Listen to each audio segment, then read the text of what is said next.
Chesterfield 911, where is your emergency? When you need help, it's just a phone call away. Are you breathing normally? And what's the problem?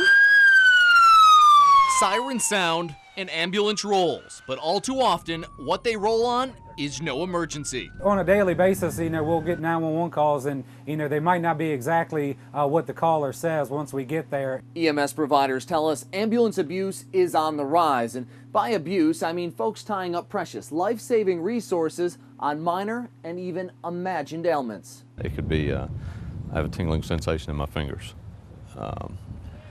that just came and went. I was called out before for someone who had a turkey in their oven. They couldn't get it out. That's not what they called the 911 dispatcher for. Guess who picks up the tab?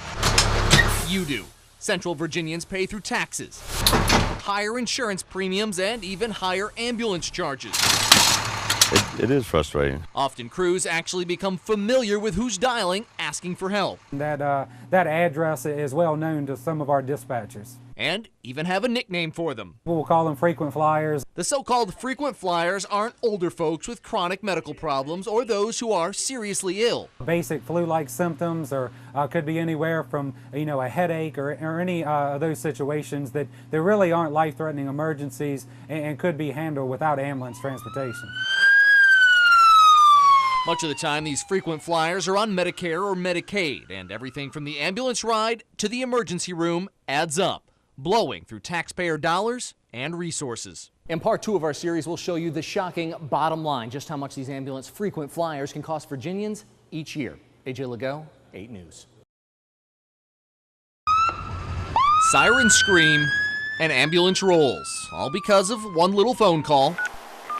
Chesterfield 911, where is your emergency? When you have a medical emergency, they're there in just minutes. Most of us call when there's a fire, car crash, a heart attack. We're in the emergency care business. But some folks are making it their business to scramble emergency responders when there's no emergency. This can happen on a frequent basis. Crews become familiar with who's dialing, asking for help. Many times we get called to the same residence. They even have a nickname for those who always seem to be in need of an ambulance. We'll call them frequent flyers. Not people who are chronically ill. Some of them may be lonely. Oftentimes, it's just someone who's looking for somebody to talk to. The lonely elderly lady that really just wants somebody to check her out and talk to her. Others may not own a car and just don't want to pay for a cab, thinking it's cheaper to dial 911. A taxi ride to the hospital. It causes problems in the metro area and even bigger ones in rural communities such as Louisa. Our average round trip here in Louisa, whether it's to Charlottesville-based hospitals or Richmond-based hospitals, is about 2.5 hours.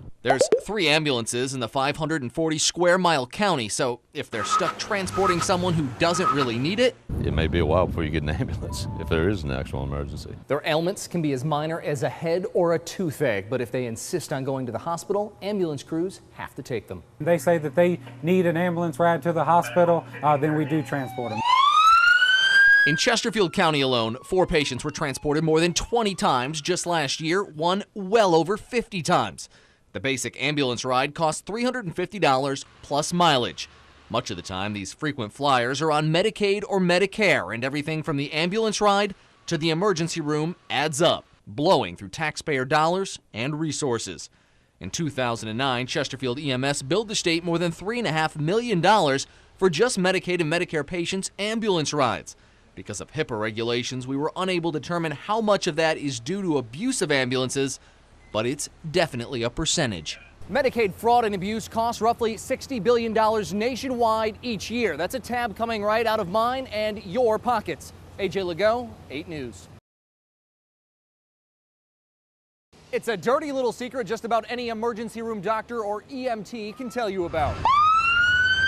The astronomical amount of taxpayer dollars going to fund the habit of a few folks abusing ambulance rules. It is frustrating. To get a free ride to the hospital. Not everyone who calls 911 Chesterfield 911, where is your emergency? has an emergency, and some even fake ailments just to get a ride downtown. They arrive at the ER and then check themselves right out. There are certain persons that will do that know how to work the system essentially to get downtown. for whatever reason. And so we do see some of that. An even greater percentage of people call even when their ailment is as minor as a backache because they use the emergency room as their primary care doctor and think arriving by ambulance will get them seen quicker. It's a problem nationally. Dr. Harinder Dinza works out of VCU's ER. He wants to dispel that myth. He says whether you arrive in your own car, a cab, or an ambulance, you'll be seen based on the severity of your condition. We have pretty strict triage guidelines that determine the order that people get seen in. Ambulance abusers have a variety of excuses for their behavior. We've touched on those looking for a free ride or attempting to jump to the front of the line. Others just want some company. Some of them may be lonely. So they call for an ambulance over and over and over. Emergency crews have a nickname for them. We'll call them frequent flyers. Many of these frequent flyers don't have their own insurance and are on Medicaid, which doled out in 2009 alone nearly $3.8 million in the Commonwealth for ambulance rides. This is the breakdown for Medicaid-funded ambulance rides last year, just in the 3 major metro jurisdictions. Ambulance crews tell me a good chunk of that money is being wasted on frequent flyers. We're called on a daily basis almost. More concerning than even the fiscal impact or the congestion it causes at the ER is what it can mean in a true life and death situation. If that ambulance is tied up transporting someone that perhaps doesn't need it, then that means that ambulance is not available to somebody else that actually may need the services of our EMS providers. So next time you need an ambulance, better hope someone else doesn't feel the need for a free ride downtown. AJ Legault, 8 News.